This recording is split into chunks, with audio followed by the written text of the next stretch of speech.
azkenean buelta batzuk eman da gero, idea nagusia da bertsolaritzan presentzia mediatikoan historia bat egitea edo.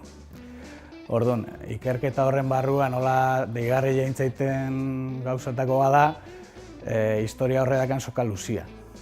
Hasi testu zaharra bilatzen, eta topatu dut adibidez prentsan ja bertsolaritza 1893an. Hori ze zaharra da ikusteko, adibidez euskarazko lehenengo testua atea zana prentsan 1894koa da, alegia. Bertsolaritza lehenengo sartu zen prentsan euskara baino.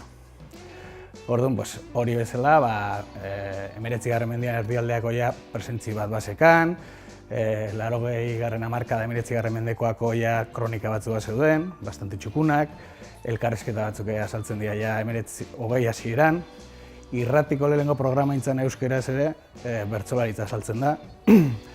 Orduan, atentzioa ditu dit hori, ze urrutira iristen den bertsolaritza prentsako historia hori.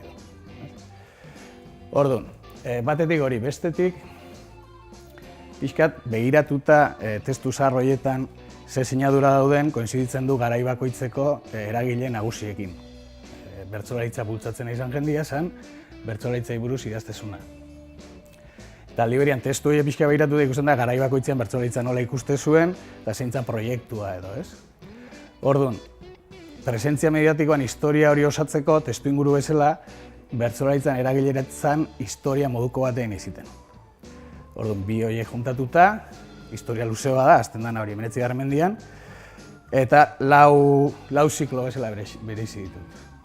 Orduan, batetik lore jokoak, ezagun nahi zaizue, gerra aurreko pizkundia, frankismoa eta aro garaikidea. Orduan, bakoitzan atzetik zelan dago, lehenengo hirurak aztertzeko, batez ere ditena da testu zaharren bilduma, prentsa historikoko bilduma moduko bat. Eta hor 4.000 referentzi topat ditut. Orduan, hoiekin lantzen ditut aurrenengo hiru ziklo horiek.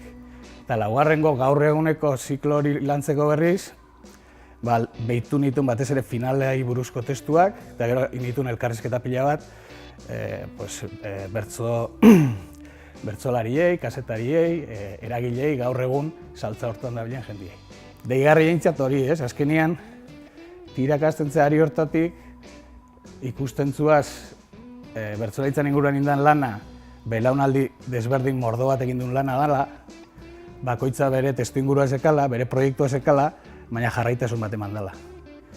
Eta pixka lan honekin erakutsi nahiko nuke, ze garrantzi eduki duen bertsolaritzan alde egindan lan horrek. Borobiltzeko esatia,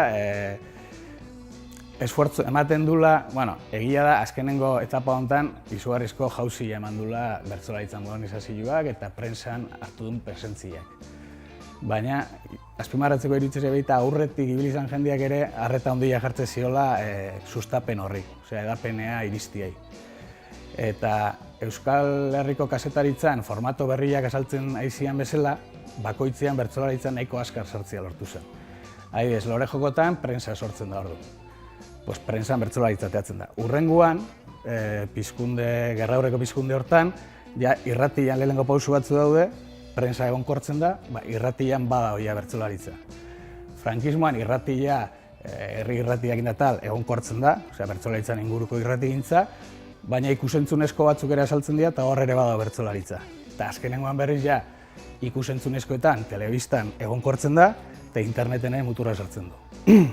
Horren iruditzen jendia nahiko listo ibili dela, eta bertsolaritzak asmatu dula sartzen momentu bakoitzean sortzen aizian aukera berrietan.